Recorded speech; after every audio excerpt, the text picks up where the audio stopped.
aqui, irmãos. Vamos ler juntos esse texto de Lucas, capítulo 1, verso 47, que está aqui na tela. Vamos dizer juntos? A minha alma anuncia a grandeza do Senhor. O meu espírito está alegre por causa de Deus, meu Salvador. Realmente é uma alegria estarmos aqui, estarmos com você aqui, com a gente, adorando, exaltando o nome do nosso Deus, o Senhor da nossa vida.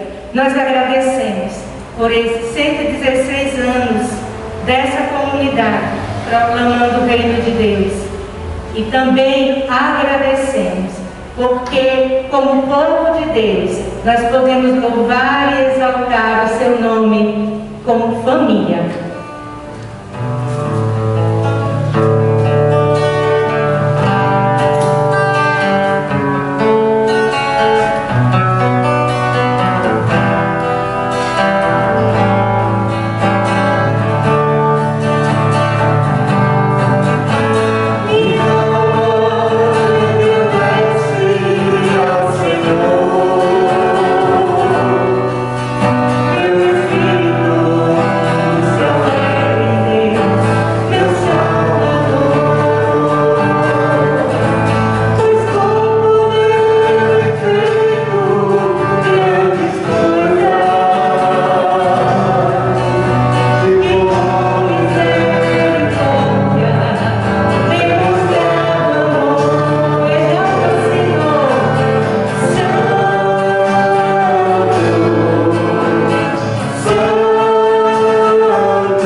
coração diante dele. Cantemos ao Senhor.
agradecimento. Eu agradeço a Deus pela vida. Agradeço ao Senhor pela vitória de estarmos todos aqui. Eu agradeço a Deus pelo perdão. Eu agradeço a Deus pela saúde. Agradeço a Deus pela família. Agradeço a Deus pela graça. Amém. Eu agradeço pelo perdão. Aleluia. Pelo seu infinito amor. Glória ao nome do Pelo nosso seu infinito amor.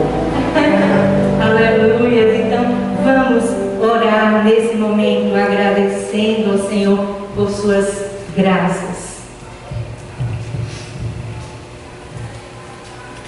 Senhor Deus, todo poder, Pai, toda honra nós declaramos, nós proclamamos a Ti, Pai, pois não há outro igual a Ti, Senhor. O Senhor é o mestre de nossas vidas, o Senhor é o dono de nossas vidas, Pai. Como é maravilhoso, Pai, ter Teu amor conosco, saber que o Senhor cuida de nós a cada dia, Pai, que o Senhor não tem deixado faltar nada, Pai.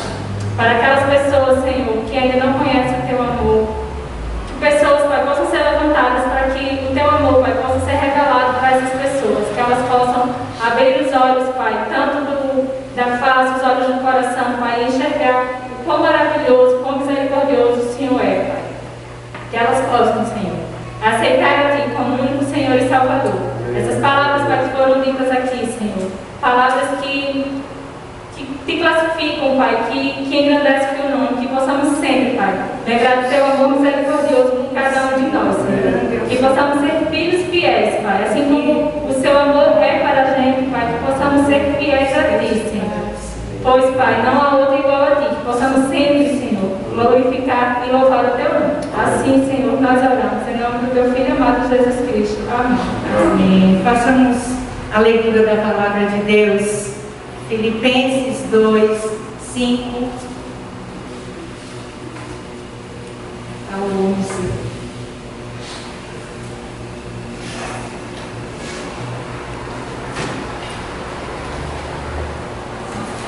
Leiamos Filipenses 2, do 5 ao 11. Vamos fazer uma leitura alternada. Tenham entre vocês o mesmo modo de pensar que Cristo Jesus tinha. Ele tinha a natureza de Deus, mas não tentou ficar igual a Deus.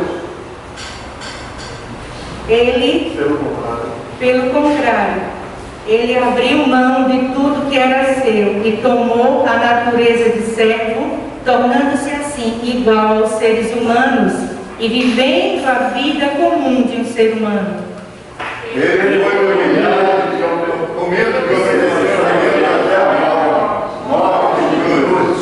Por isso Deus deu a Jesus a mais alta honra e pôs nele um nome que é o mais importante de todos os nomes.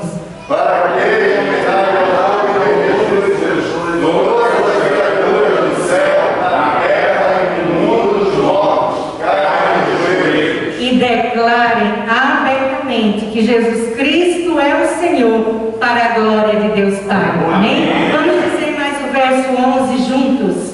E declarem abertamente que Jesus Cristo é o Senhor, para a glória de Deus o Pai. É tremenda essa palavra, não é? Que possamos estar assim, o nosso coração voltado para, como irmãos, estarmos na unidade, estarmos em humildade, mas também orando para que pessoas declarem que Jesus Cristo é o Senhor.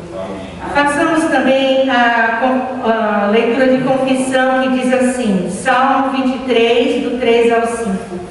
Enquanto não confessei o meu pecado, eu me cansava chorando o dia inteiro. Dia e noite tu me castigaste, ó Deus, e as minhas forças se acharam como o sereno que seca no calor do verão. Então eu confessei o meu pecado e não escondi a minha maldade. Resolvi confessar a ti e tu perdoaste todos os meus pecados. Sabemos que precisamos sim para estarmos em consonância com a vontade do Senhor, fazermos a primeira parte da nossa devoção, que é a confissão. Então, silenciosamente, confessemos os nossos pecados. E logo após nós entoaremos uma canção.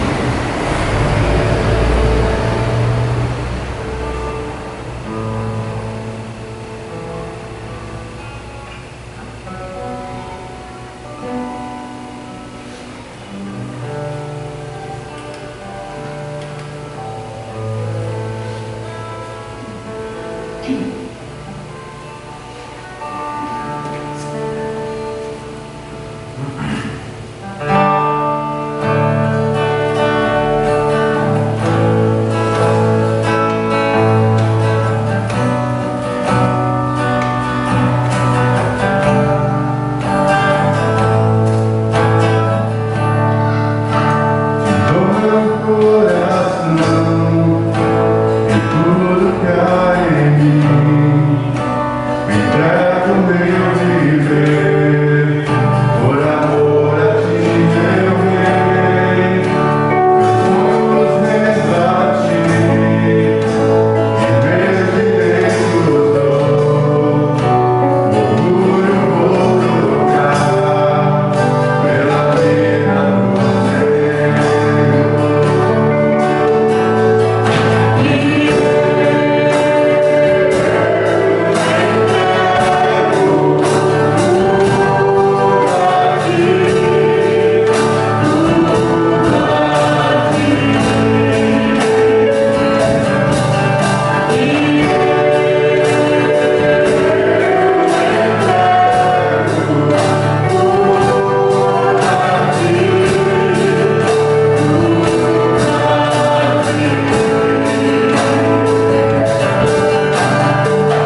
queridos irmãos, queridas irmãs, a graça e a paz mais uma vez para todos. Nos deixamos dessa graça e da paz. Queremos contar um pouco da nossa história, da IPI aqui de Belém. Eu creio que muitos já sabem, nós já temos falado isso aqui, mas é sempre bom, é sempre bom contar a história. Afinal de contas, se vivemos hoje, é porque temos um passado, né? É preciso saber exatamente esse passado, essa história, uma história de lutas, de tristezas, mas uma história repleta, né, de vitórias e de alegria.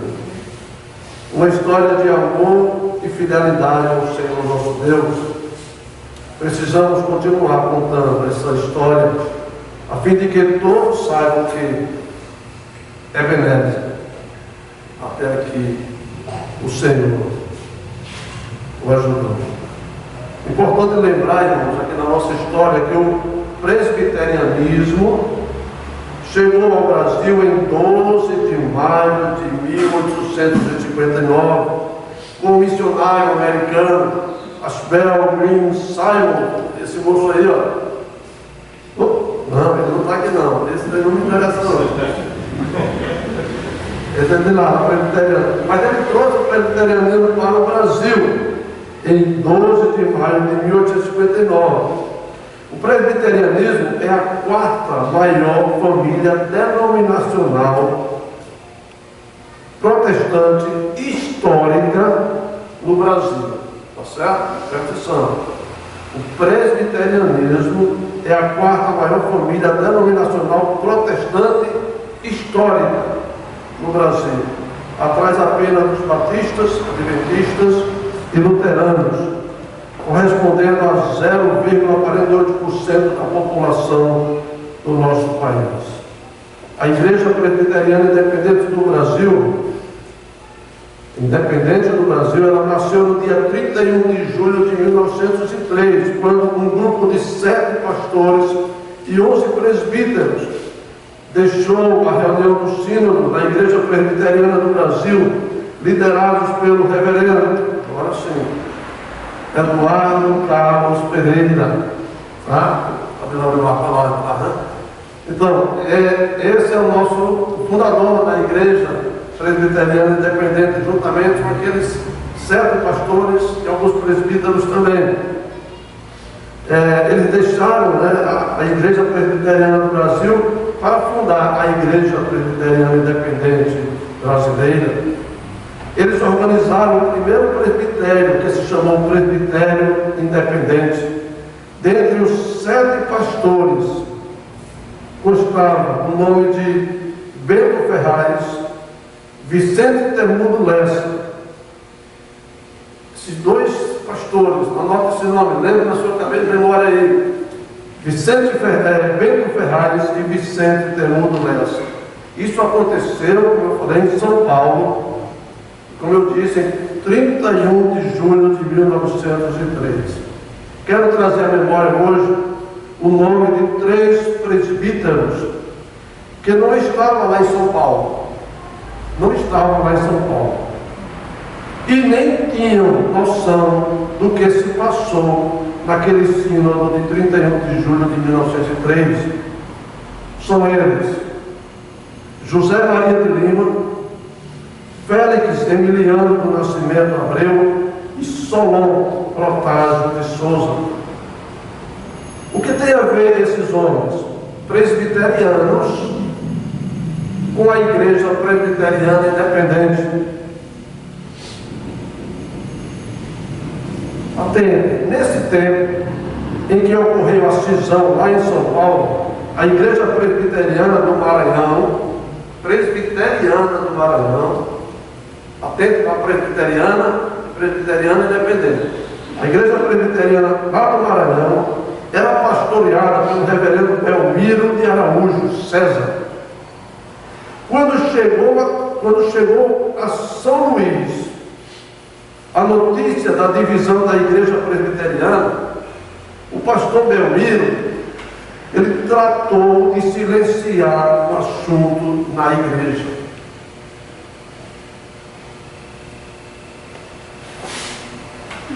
É exatamente aí que entra na história os 3 presbíteros citados anteriormente. Foram eles que, na unção do Espírito Santo e alicerçados na palavra de Deus, exigiu que o pastor Belmiro levasse o assunto adiante o mais rápido possível. Com muita dificuldade, eles conseguiram, e nasceu ali a IPI, Igreja Presbiteriana Independente, no Maranhão, e do Maranhão para Belém. E essa região toda aqui, norte, a parte do Nordeste, tudo isso por causa desses 3 presbíteros que não se calaram. Atentem para isso. Em 1905, atenção, aconteceu a cisão em 1903. Em 1905, o pastor Maurício Ignis, esse moço aqui, José Maurício Ignis, se é essa tradução, não sei quem é alemão aqui, tá? Esse pastor, ele ingressou fileiras aos independentes e logo começou a viajar para o norte, chegando até o Pará, onde organizou a Igreja Presbiteriana Independente de Belém. Aí, está vendo como é bom contar a história?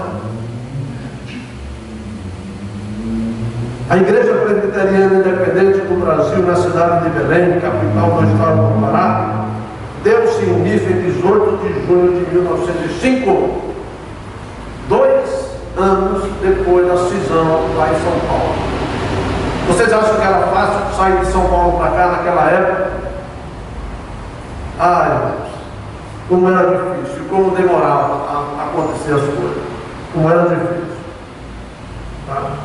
2 anos apenas depois do surgimento da IPI no Brasil, a IPI de Belém estava nascendo aqui. Pastor José Maurício Ignis. Em 16 de fevereiro de 1906, reuniu-se a Assembleia Geral da Igreja Presbiteriana Independente do Brasil para aprovar seus estatutos e constituiu-se em pessoa jurídica, de acordo com as leis da República Brasileira. O reverendo Bento Ferraz, aí, foi aclamado presidente da reunião. Bento Ferraz, aquele pastor que estava lá no sínodo, lá em São Paulo, em 1903, ele foi o presidente dessa reunião. Que coisa bonita, Bento Ferraz, apareceu por aqui. Estava aqui para uma missão, com uma missão. Tá?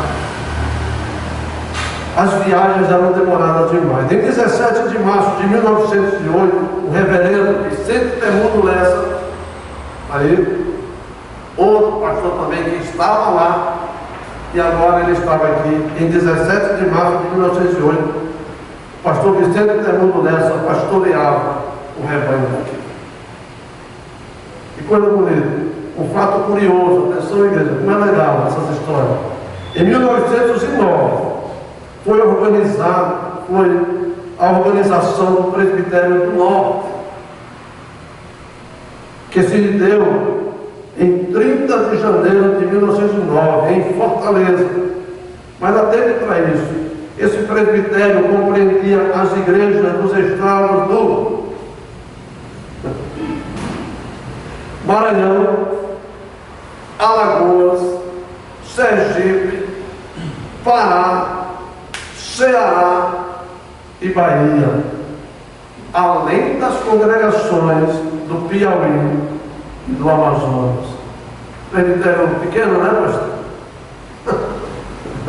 Para ser o presidente desse presbitério e dar essa viajada toda, não era fácil. Que grande presbitério. Em 1911, pastoreava o rebanho aqui o reverendo Alfredo Ferreira. Em 1948, a igreja já estava se reunindo aqui, na Conselheiro Furtado, 1443, e pastoreava aqui o rebanho, o reverendo Aureliano Alves de Jesus. E em 1949 já havia 45 membros adultos e 24 membros menores. Em 1950, eu gosto de frisar esse pastor aqui, porque foi o nosso pastor que nos casou e tudo mais. 17 de dezembro de 1950, o reverendo João Joaquim da Cruz, que pastoreava aqui o rebanho. Em 1953, o pastor Abivaldo Tito de Figueiredo. Em 55, a igreja fica sem pastor. A nossa igreja passou por tanta dificuldade. Essa igreja aqui passou por muita dificuldade. Em 1955, a igreja fica sem pastor e convidou o reverendo João Batista da Silva, pastor da Igreja Presbiteriana do Brasil, para ajudar os trabalhos até a chegada do novo pastor. Passou um ano trabalhando aqui. Não sei se alguém lembra. Michel aí, que é um mais novo. Isso foi em 1955, irmão. Você não tinha nem nascido ainda. Em 1956, o pastor Marci Gonçalves Viana veio para cá, um grande conhecido nosso da família da minha esposa também.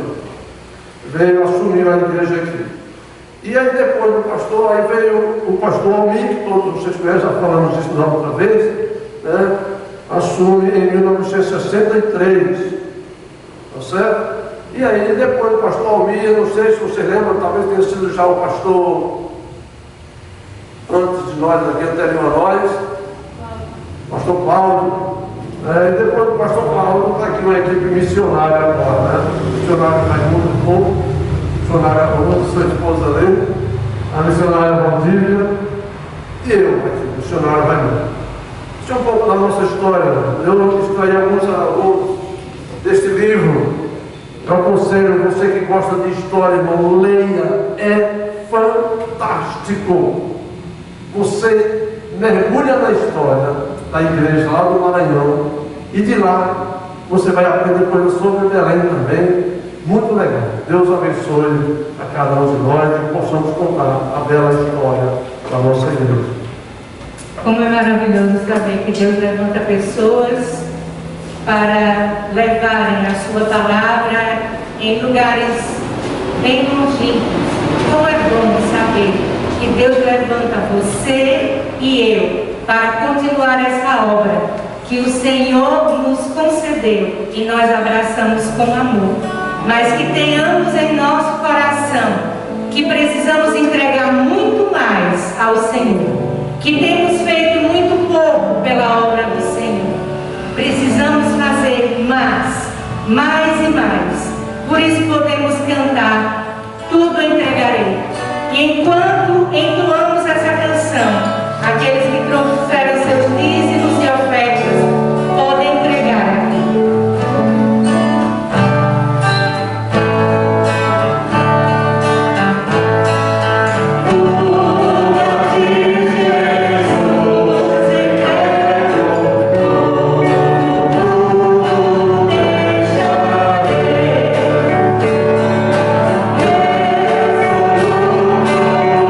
Deixarei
dízimos que foram depositados aqui, pelas ofertas de coração.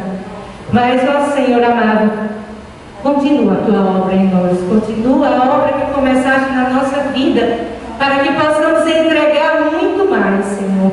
Às vezes há coisas guardadas dentro de nós. Não permitas, Senhor, não permitas, Senhor, que essas situações guardadas lá no fundo da nossa alma venham dificultar a nossa missão aqui enquanto teus servos, Pai. Ó Deus, liberta-nos e faz-nos florescer neste mundo de dificuldades. Faz-nos florescer e dar frutos, para que esse fruto permaneça em nome de Jesus. Amém?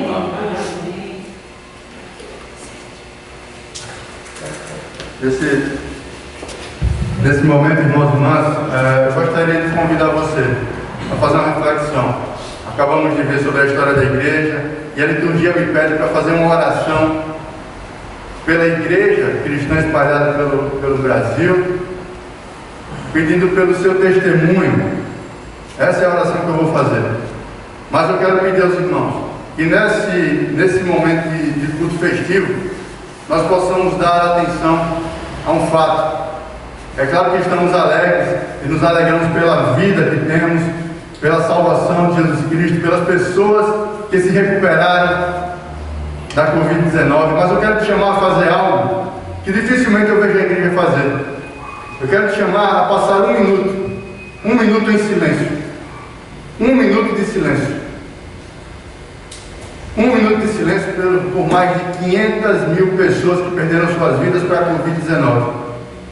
Nós nos alegramos sim com as que se recuperaram, mas e para as mais de 500 mil famílias que perderam entes queridos? Vamos tirar 1 minuto de silêncio para meditar sobre isso e entregar essas famílias na mão do Senhor.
Senhor amado, a tua igreja aqui, Pai, se alegra com as bênçãos que o Senhor tem derramado sobre ela. Louvado seja o teu nome. Mas aqui, Senhor, está uma oração de pedido, um pedido ao Senhor, que abençoe a tua igreja, Pai, espalhada por todo o Brasil, espalhada por todo o mundo. Que nos ajude, Pai amado, a essa maturidade que o tempo dá. Que nessa maturidade de andar contigo durante os dias, as semanas, os meses e os anos, que o Senhor nos ajude a testemunhar, Senhor, mais de Ti, nesse mundo que tanto precisa. O momento é urgente, Pai. As necessidades são latentes, estão na frente dos nossos olhos, Pai. As necessidades estão aí, que a tua igreja se mova em testemunhar o Deus consolador que tu és, o Deus amoroso que tu és, o Deus libertador que és. Que a tua igreja, meu Deus, possa e consiga testemunhar o Evangelho de Jesus Cristo. Esse Evangelho que fala de um homem caído, que necessita da salvação em Cristo Jesus. Um evangelho que prega, meu Deus, que só em Cristo há salvação.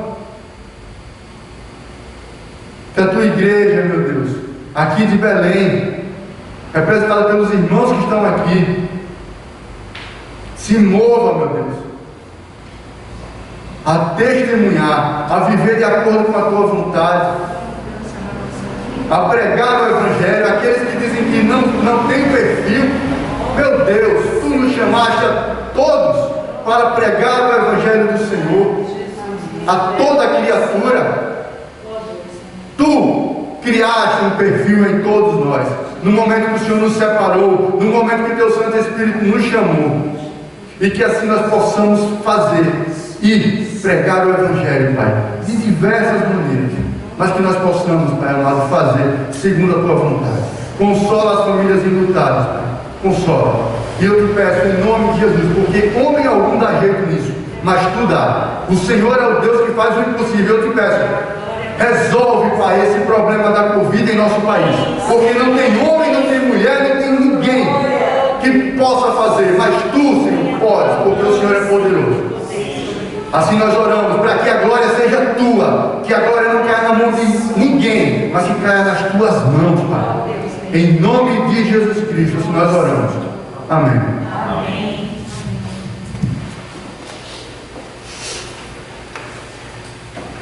Isso, graças a Deus. Queremos convidar a família Costa a estar aqui. Queridos, estamos passando momentos tão difíceis e precisamos realmente estar engajados uns com os outros na intercessão, no aconchego, no afeto, que possamos chegar mais próximo daqueles que estão sofrendo.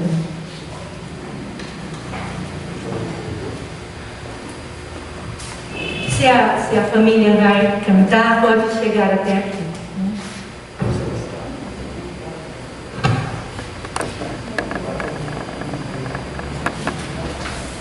Bom dia, irmãos, a paz de Cristo a todos, amém? Queridos, é uma alegria imensa participar desta linda festa na presença do Senhor. São 116 anos de uma linda história da IPI aqui em Terras Paraenses, um legado histórico enriquecedor, edificador e extremamente maravilhoso. Então, não só apenas desta casa, mas é a IPI em Terras Paraenses que tem contribuído de uma forma excepcional com o Evangelho reformador, respaldado pela palavra do Senhor Jesus e na transformação de uma sociedade melhor. Por isso, queridos, nós agradecemos, nós louvamos a Deus, porque também, como as demais igrejas que são filhas desta casa, também fazem parte desta história.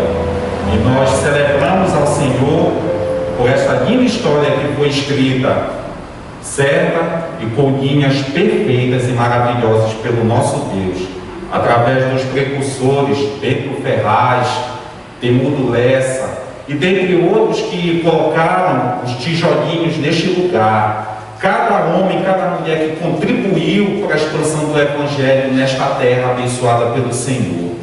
E cabe a nós, queridos, continuarmos esta linda história para a honra e glória do Senhor. Amém? E gostaria de compartilhar com os irmãos um pequeno trecho da palavra do Senhor no livro de Josué, capítulo 1, verso 9, em que o Senhor Deus, ele fala com Josué e anima-o para continuar a missão do seu Evangelho. E a palavra do Senhor ela nos diz assim: não te mandei eu ser forte e corajoso, não temas, nem te espantes, porque o Senhor teu Deus é contigo por onde quer que andares. Amém? Amém. Então que Deus nos abençoe, queridos, que Deus abençoe esta amada igreja, que Deus abençoe a IPI Belém. E vamos olhar para Cristo, vamos olhar para a cruz dele, não como instrumento de tortura, de sofrimento, mas vamos olhar para a vitória do Senhor. E na certeza de que esta história ainda continuará por muitos anos, que muitas pessoas irão ser transformadas, serão arrebanhadas e convertidas, e no nome do Senhor Jesus vamos abrir mais igreja para a honra e glória do nome dele. Amém? Amém. Eu só quero agradecer a Deus, né, por mais um ano de existência nessa casa, nesta cidade. Que Deus cada dia venha nos abençoar, né? Porque nós somos os ceifeiros, né? Deus, Ele, mesmo nós não merecendo nada dele, mas Ele é tão fiel conosco e muitas vezes nós somos falhos com Ele. Mas a minha palavra hoje é de gratidão a esse Deus maravilhoso. E eu fico mais feliz ainda de ver a minha família, meus filhos, minhas netas, meus genros, minha nora na casa do Senhor. Amém? Amém. Então vamos louvar, irmãos, a Deus, somente a Ele, que gerou a igreja, que instituiu a igreja, que é a sua noiva. Por isso vamos homenagear o Senhor por todos os benefícios que Ele tem para conosco. Amém? Amém. Cantai todos os povos, número 3, Deus, somente Deus. Você desejar em reverência ao Senhor ficar de pé e prestar o seu louvor juntamente conosco, fique à vontade na casa dele.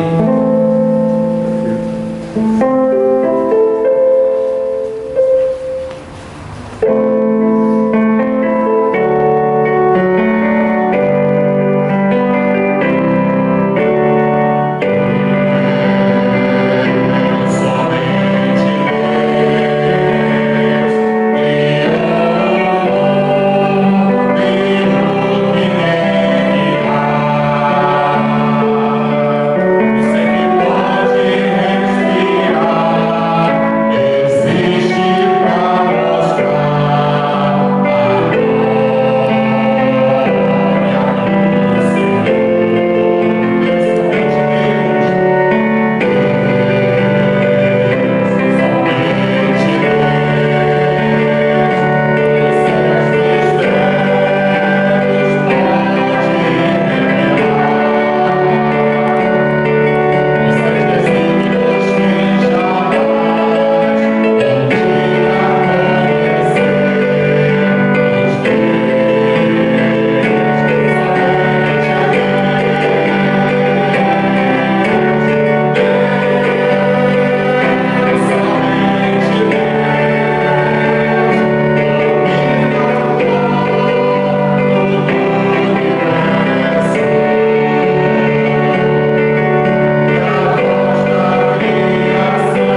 116 anos da Igreja Presbiteriana Independente deste lugar, e que venham mais 116 anos para a honra e glorificação do Senhor. Amém? Amém. Nós queremos agradecer, a igreja pode sentar-se, agradecer a essa família que sempre está conosco aqui nesses momentos que tão especiais, não é? Somos realmente uma família. Amém. Coisa boa, muito bom. Amém. Queridos irmãos, vamos assim nos preparar para ouvir a mensagem de hoje, que será trazida pelo reverendo Luiz Henrique Solano Rossi. Ele atualmente mora nos Estados Unidos com sua família, mas foi nosso pastor, né, meu e de Raimundo, por algum tempo. Nós louvamos a Deus por sua vida. Então baixemos a nossa fronte e oremos. Deus maravilhoso, Deus Senhor de nossa vida, agradecemos porque só Tu és Deus. E o Senhor que capacita através do Teu Espírito Santo o nosso coração, os nossos ouvidos, para entender a Tua palavra, para acolher a Tua palavra. Ó Deus, esteja sempre abençoando o Teu servo, pastor Henrique, sua família, ó Deus, engajada na Tua obra, e que nós possamos, ó Deus, desenvolver aquilo que o Senhor tem escolhido para nós, desenvolver a nossa vida em Ti, em nome de Jesus. Ouçamos a palavra de Deus.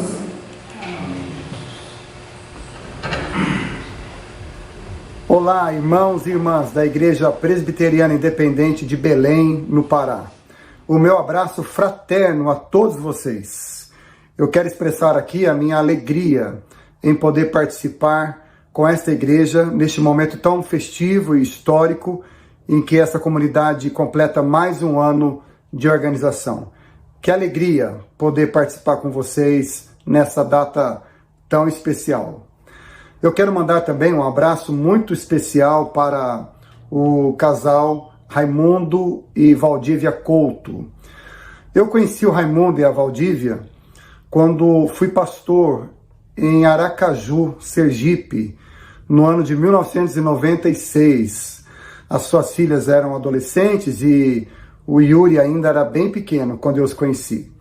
Mas esta família se tornou uma família amiga da minha família, uma família do nosso coração, de pessoas sinceras, amigas, e que abençoaram muito o meu ministério e a minha família durante o tempo que nós tivemos lá em Aracaju. Então, um abraço muito especial para vocês, para a família Couto. Eu fui convidado pela Valdívia para trazer uma palavra para vocês neste dia em que vocês estão comemorando mais um ano de organização. E eu gostaria de compartilhar com vocês algo que está no Evangelho de Marcos, capítulo 6. Eu quero ler para vocês o texto que está no capítulo 6 do Evangelho de Marcos, a partir do verso 30. A Bíblia já está aqui na minha frente e eu vou lê-la para vocês. Diz assim: os apóstolos voltaram à presença de Jesus e lhe relataram tudo o que tinham feito e ensinado. Então Jesus lhes disse: vamos repousar um pouco, à parte, num lugar deserto. Isto porque eles não tinham tempo para comer, visto serem muitos os que iam e vinham. Então foram de barco para um lugar deserto à parte. Muitos, porém, os viram sair e, reconhecendo-os, correram para lá a pé de todas as cidades e chegaram antes deles. Ao desembarcar, Jesus viu uma grande multidão e compadeceu-se dela, porque eram como ovelhas que não têm pastor. E começou a ensinar-lhes muitas coisas.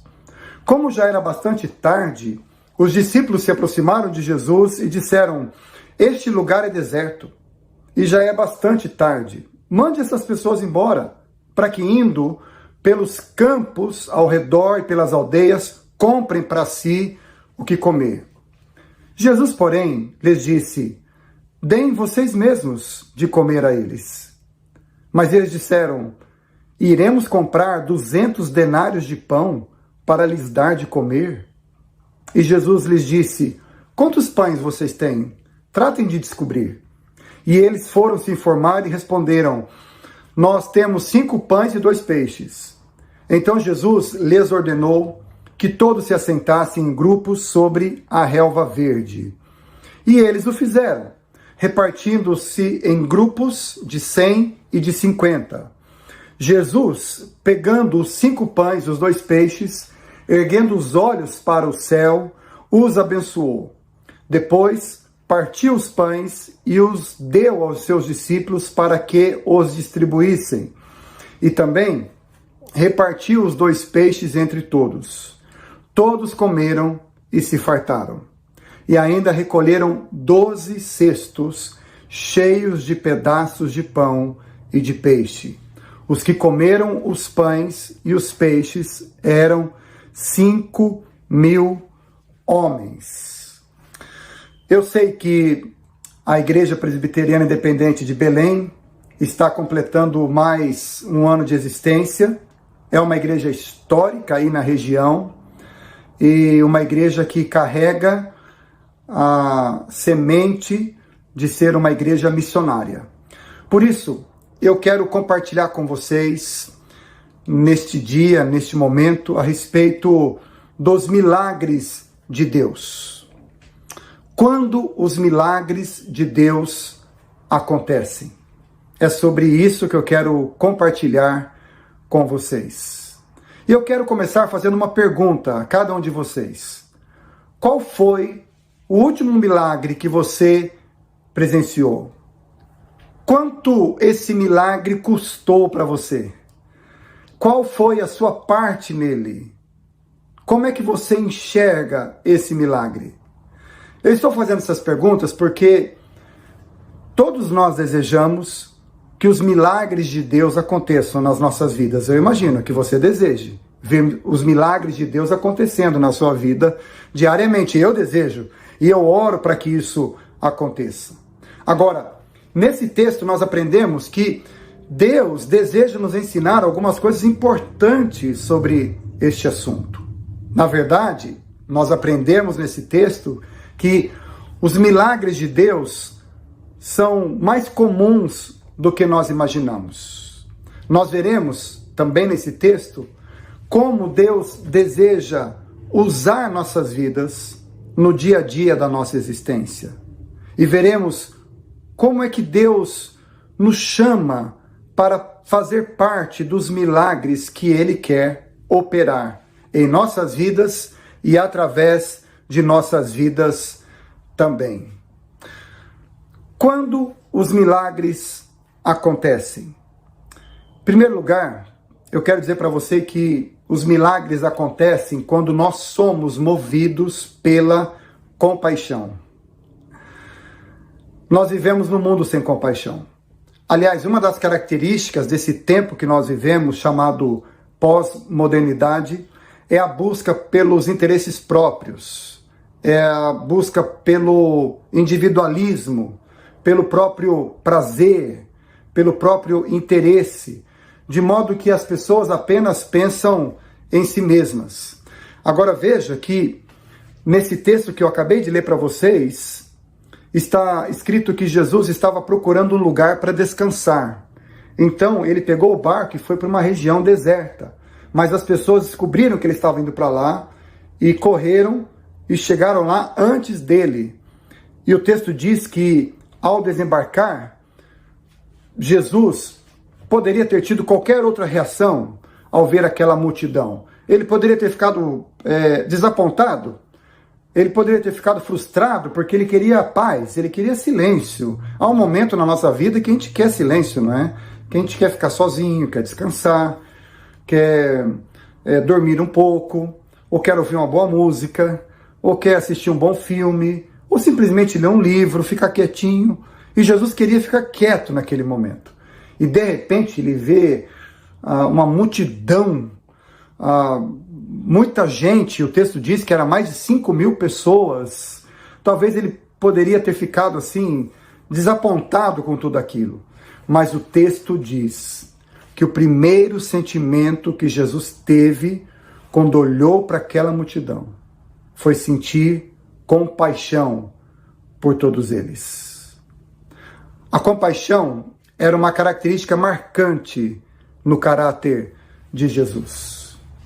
O texto diz que ele olhou para aquela multidão e ele percebeu que eram como se fossem ovelhas sem pastor. Geralmente, quando a gente olha para uma multidão, a gente vê apenas a silhueta das pessoas, mas a gente não consegue visualizar uma pessoa e prestar atenção nas características daquela pessoa. Simplesmente, quando a gente olha para uma multidão, a gente vê todo mundo, mas a gente não vê ninguém ao mesmo tempo. Agora, preste atenção.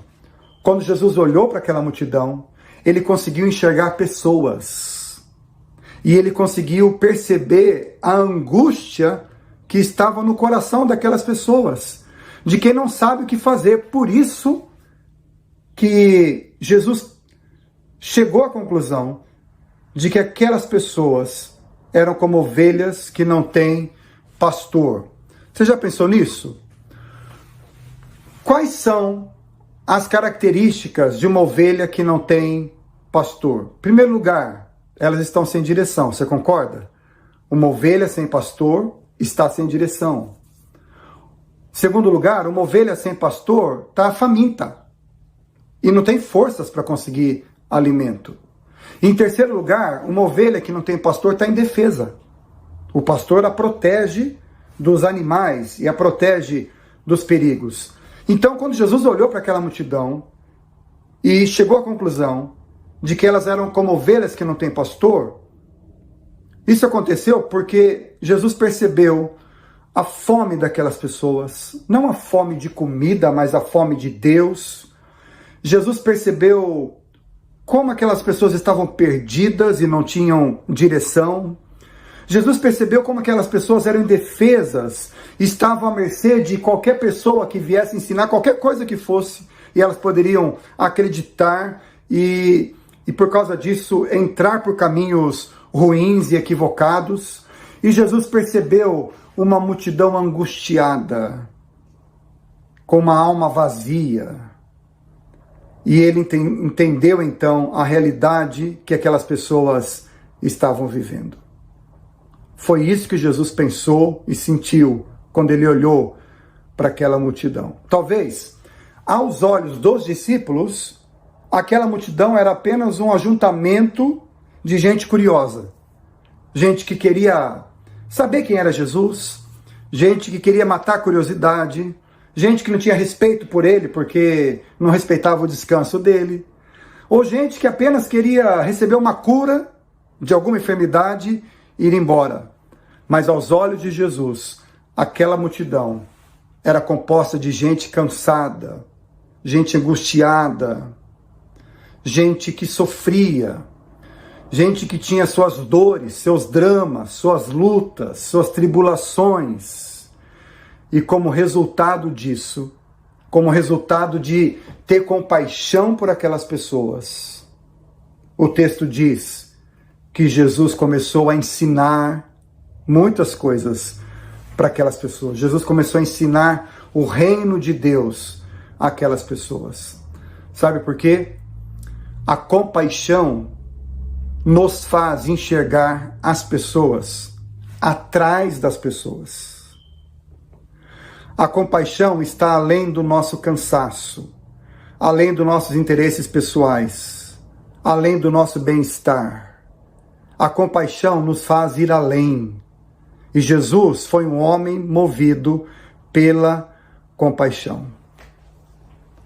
Enquanto muitos de nós somos movidos apenas pelos nossos interesses pessoais, pelo nosso bem-estar, pelos nossos negócios, pela nossa família, pelo nosso estudo, pela nossa saúde, pelo nosso trabalho, enquanto muitos de nós somos movidos pelos nossos próprios sonhos, pelos nossos desejos pessoais, o texto diz que Jesus era um homem movido pela compaixão. Então deixa eu te dizer, os milagres de Deus acontecem quando nós somos movidos pela compaixão. A compaixão é a estrada pela qual passa o milagre de Deus. Em segundo lugar, esse texto me ensina, e eu quero compartilhar isso com você, que os milagres de Deus acontecem quando nós aproveitamos as oportunidades para servir. Veja, os discípulos foram até Jesus e disseram: mestre, está ficando tarde, tem muita gente aqui e esse povo vai ficar com fome. Então, manda essa turma embora, despede a multidão para que eles encontrem comida. Em outras palavras, os discípulos estavam dizendo: Senhor, deixe que eles se virem, manda a turma embora, porque daqui a pouco eles vão ficar com fome, a gente não tem o que fazer. Provavelmente já era tarde, e já era primavera naquela época, naquela estação em que esse texto aconteceu. E os discípulos sabiam que estava chegando a hora da fome, a hora da refeição. Então eles disseram: Senhor, manda a turma embora para que eles tenham o que comer. Você percebe que a falta de compaixão despede as pessoas de mãos vazias? A falta de compaixão consegue mandar embora as pessoas em sofrimento. Você está entendendo isso aqui no texto? A compaixão tem essa capacidade de fazer a pessoa virar a falta de compaixão tem essa capacidade de fazer as pessoas virarem as costas para quem precisa. E era isso que os discípulos estavam propondo para Jesus: manda embora de mãos vazias, porque eles não conseguiam ter a mesma compaixão de Jesus. Mas ao ouvir aquilo, Jesus disse: não, vocês mesmos, deem de comer, vocês mesmos para eles. Mais uma vez, Jesus devolveu àqueles discípulos a oportunidade para eles fazerem algo diferente, algo bom na vida daquelas pessoas. Ao mesmo tempo, Jesus estava também testando os seus discípulos. Jesus estava querendo saber até onde os seus discípulos conseguiriam andar, até onde eles conseguiriam abrir a mente para algo novo que pudesse acontecer naquele lugar. Jesus estava querendo saber deles até que ponto eles conseguiriam abrir o coração e dilatar o coração para crer que alguma coisa nova poderia acontecer naquele lugar. É interessante como Jesus ia testando os seus discípulos. Quando Jesus disse a eles: deem vocês mesmos de comer, Jesus estava dizendo para eles: façam uma coisa diferente, aprendam algo novo na vida de vocês. As nossas oportunidades para aprender coisas novas geralmente nos vêm sem que elas nos avisem. Vou explicar isso para você. Alguém já disse que os problemas são bênçãos disfarçadas. Nenhuma grande oportunidade vem com uma faixa dizendo: existe aqui uma grande oportunidade para você. Claro que não. Muitas vezes, as grandes oportunidades na nossa vida vêm com uma roupagem de uma situação difícil. Por isso que eu disse que os problemas são bênçãos disfarçadas. Porque muitas vezes as bênçãos vêm disfarçadas de tribulação, de necessidades, de angústias, de situações difíceis, de tragédias, de calamidades. Quando nós enxergamos assim, a gente tem uma atitude de servir, de aproveitar aquela oportunidade. Mas quando nós não enxergamos uma situação difícil como uma bênção disfarçada, a gente perde oportunidades de ver Deus agindo naquela situação. A gente perde a oportunidade de servir pessoas. A gente perde a oportunidade de crescer como pessoas. E nós perdemos a grande oportunidade de ver o milagre de Deus naquele lugar. Quantas oportunidades de crescer, de ver Deus agindo, de ver mudança na vida de pessoas, de ver situações transformadas, nós já perdemos porque a gente não percebeu que aquela situação difícil, aquele drama, aquele problema era uma bênção disfarçada. Por isso é que nós precisamos aproveitar todas as oportunidades para servir, porque os milagres de Deus, como eu disse, acontecem quando nós aproveitamos a oportunidade para servir. Pense na sua vida, pense no seu dia a dia. Você consegue se lembrar de quantas situações você viveu em que você parou para servir alguém, para se preocupar com alguém? Pode ser um telefonema que você tenha dado, uma oração que você tenha feito com alguém, uma visita que você fez, alguém que você levou até o hospital, enfim, alguma coisa assim. Pense em quantas bênçãos aquela situação gerou.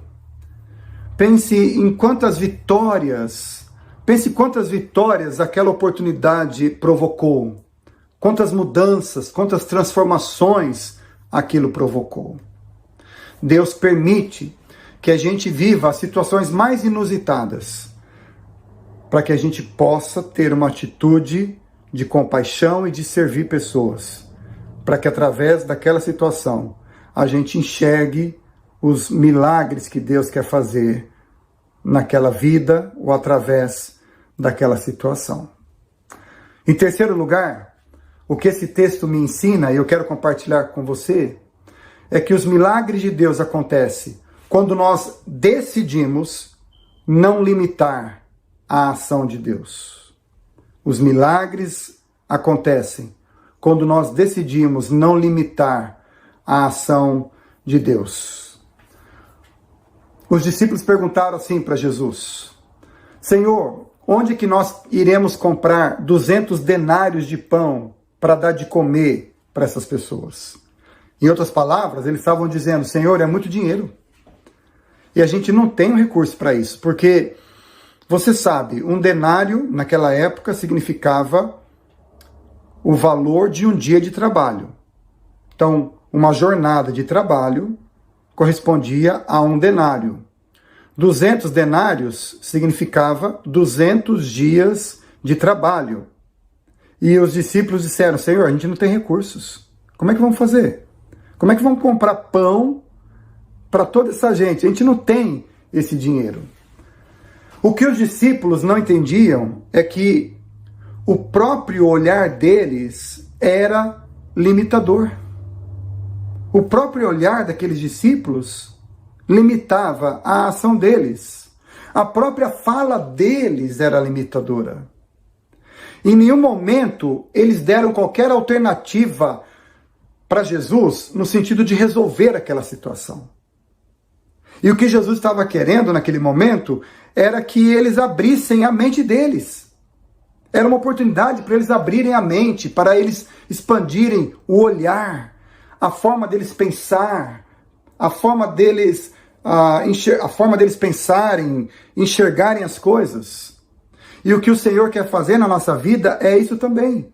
O Senhor quer que a gente abra a nossa mente, que a gente expanda o nosso olhar, que a gente comece a enxergar as coisas de uma forma diferente como Ele enxerga, a pensar da maneira como Ele pensa, de tal maneira que a gente não limite a nossa vida. Há pessoas que limitam a sua vida o tempo todo. Limitam através do seu olhar, limitam pela maneira como elas pensam, limita pela maneira como elas falam, limitam pela maneira como elas agem. Há pessoas que limitam a sua própria vida. Deixa eu te dizer uma coisa. Quem limita a sua vida é você mesmo. Não são as circunstâncias, não é a falta de recursos, não são as pessoas, não é a falta de oportunidade. Esse texto me ensina que quem limita a nossa vida somos nós mesmos. E os discípulos estavam limitados pelo olhar. Você sabe, há pessoas que ainda que estejam presas numa cela pequena, jamais estarão limitadas. Há pessoas que, ainda que estejam numa cama, jamais estarão confinadas. Há pessoas que, ainda que cercadas de poucos recursos, de pouco espaço, de pouco tempo, de pouca comida, de pouca formação, ainda assim não se sentirão estreitadas. Você entende isso? Porque a questão não é o local onde você está. A questão não são as situações que cercam a sua vida. A questão é o nosso olhar. É isso que nos estreita. É isso que nos limita. Charles Spurgeon foi um pregador inglês e chamado Príncipe dos Pregadores.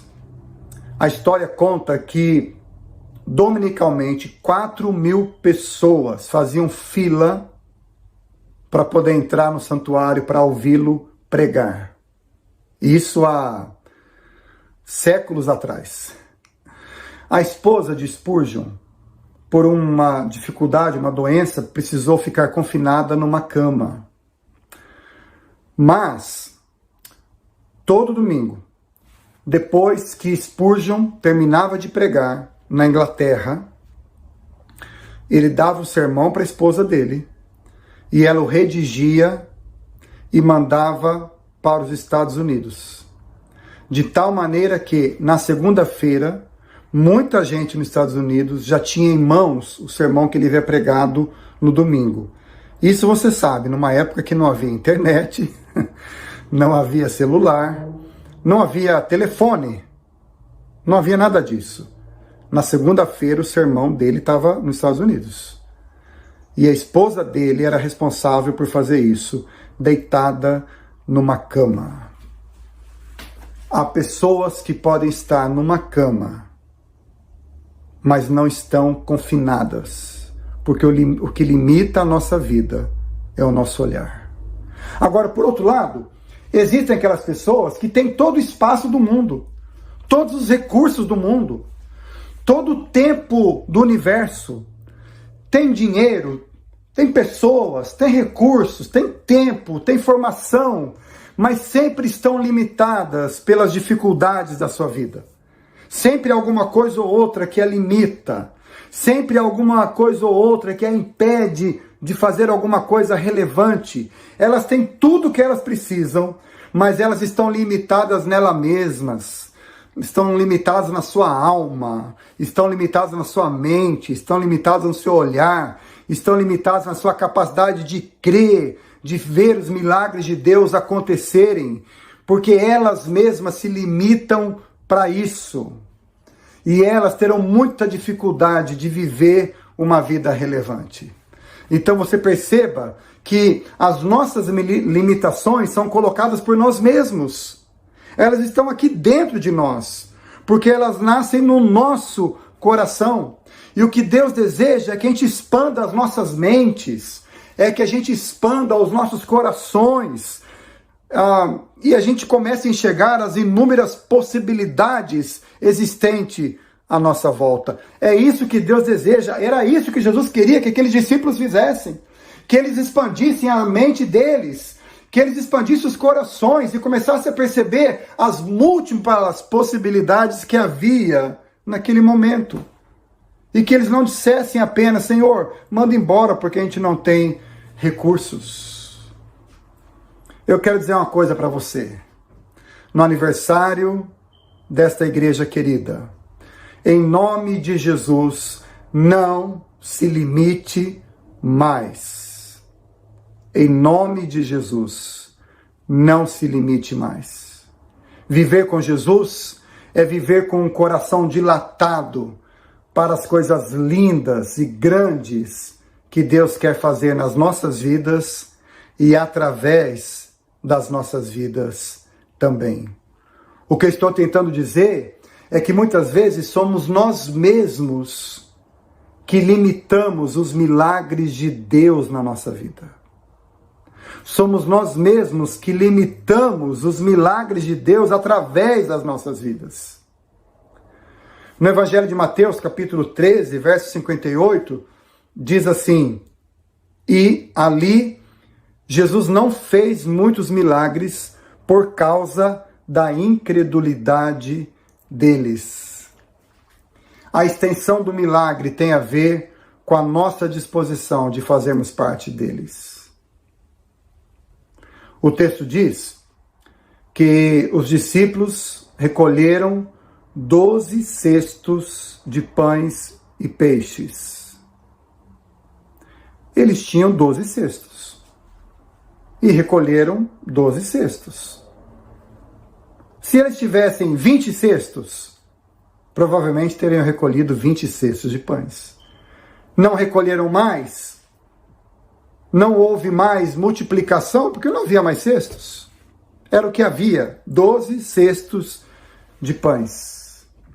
Então eu pergunto para você, onde estão os teus cestos? Onde está a sua atitude para se colocar na linha dos milagres de Deus?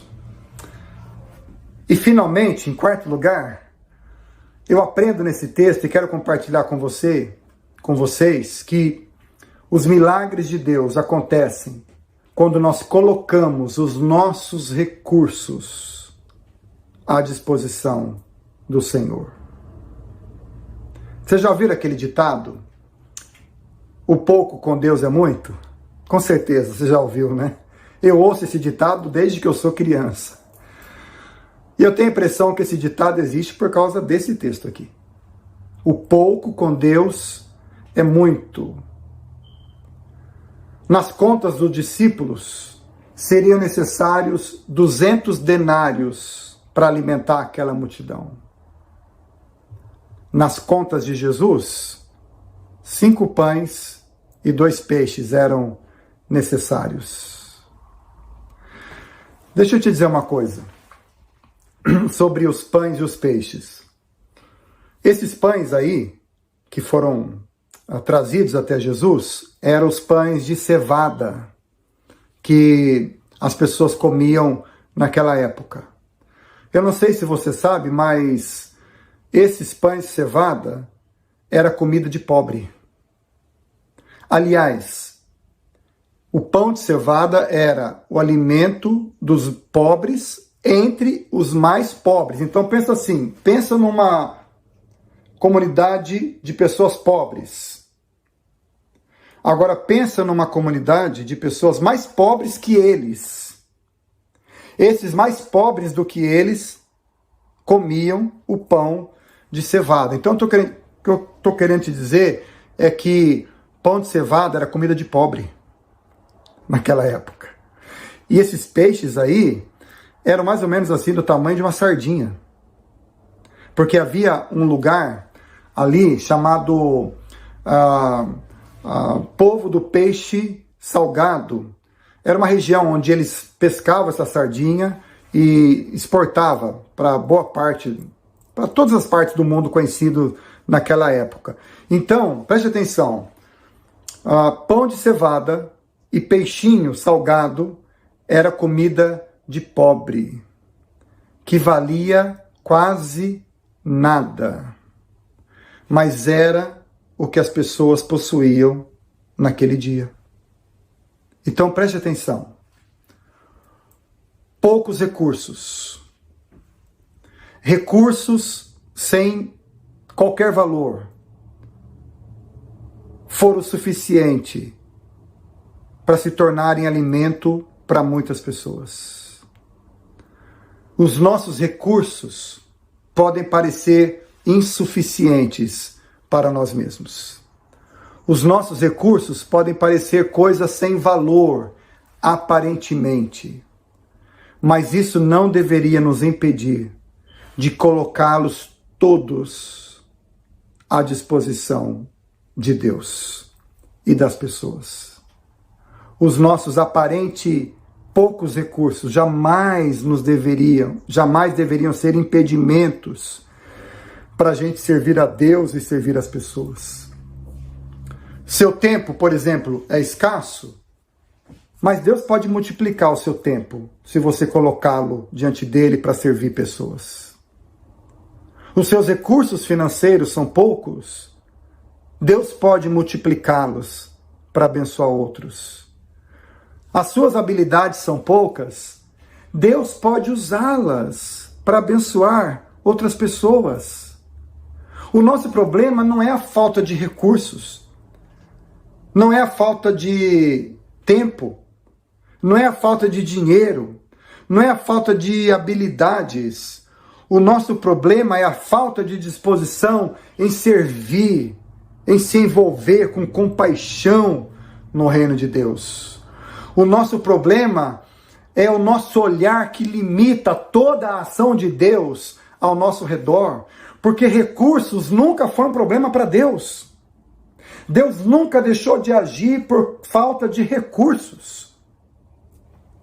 Pense em quantas pessoas nós temos despedido de mãos vazias, porque simplesmente nós dizemos para nós mesmos, não tenho recursos.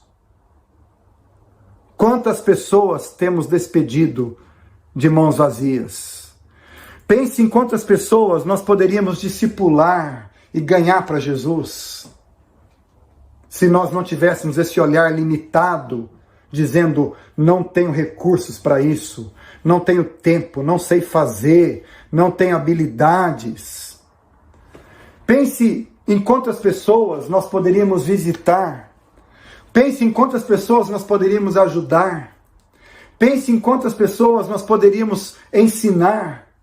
Pense em quantas pessoas nós poderíamos consolar, encorajar, simplesmente se nós tivéssemos disposição para isso. Senhor, é isso que eu tenho. É isso que eu tenho. E Deus nunca vai dizer, esquece, é pouca coisa. Você já imaginou? Se os discípulos dissessem, Senhor, nós temos 5 pães e 2 peixes. E Jesus dissesse, é verdade, vocês têm razão. É muito pouco, isso aqui não dá nem para nós aqui, nem para o nosso círculo aqui de 12 discípulos e mais eu 13. Não dá para nada, é verdade. Faz assim, pessoal. Pedro, vem cá. Você e o João vão lá e diz para o pessoal ir embora, porque realmente não... Os recursos são precários, não dá nem pra gente isso aqui, até nós vamos ficar com fome. Você já imaginou Jesus dizendo isso? Mas Jesus não era um homem limitado no seu olhar e no seu coração. Por isso que eu estou te dizendo, coloque a sua vida, coloque os seus recursos nas mãos de Deus. Deus não precisa de quantidade de recursos, Ele precisa da sua vida. Senhor, eu tenho isso aqui, ó. E Jesus vai dizer, ok, tá tudo bem. É isso aqui que você tem? Me dá aqui. E você vai ver o que eu vou fazer com tudo isso aqui. Melhor do que receber o milagre é nós sermos parte deles.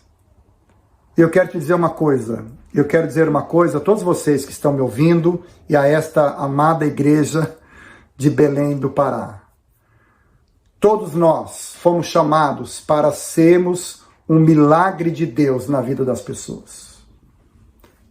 Essa igreja foi chamada para ser um milagre de Deus na vida das pessoas. Você e a sua família foram chamados para ser um milagre de Deus na vida das pessoas.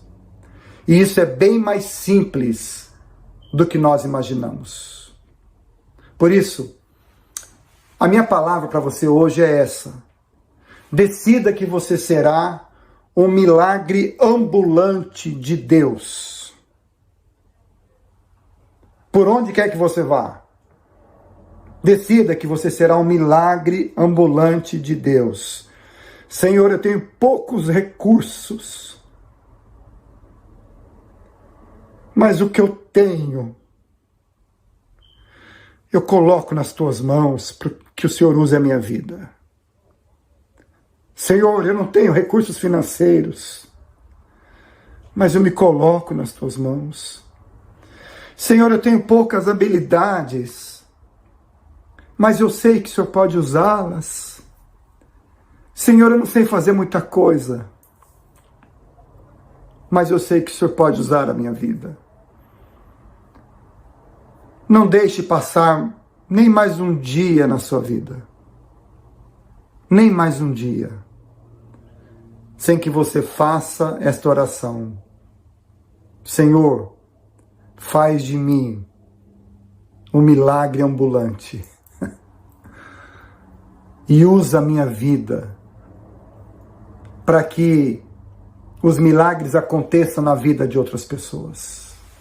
Pegue os seus cestos e saia nesse mundo disposto a ser um milagre de Deus. O chamado de Deus para a Igreja Presbiteriana Independente de Belém do Pará, nos seus 116 anos, é esse. Seja um milagre de Deus nessa cidade.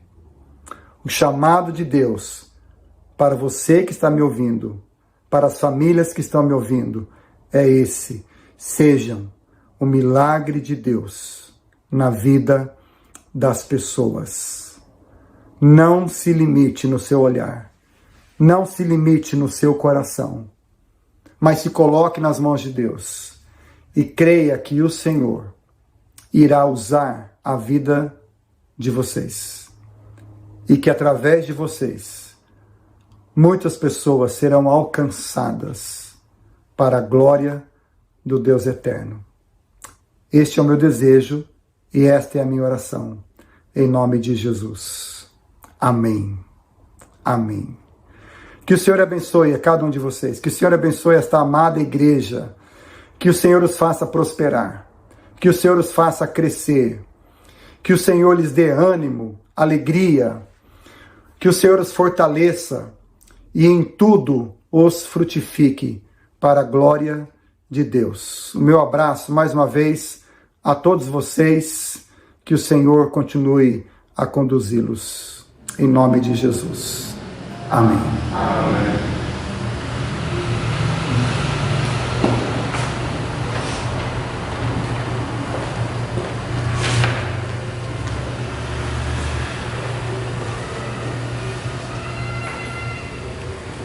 Desafiador, né?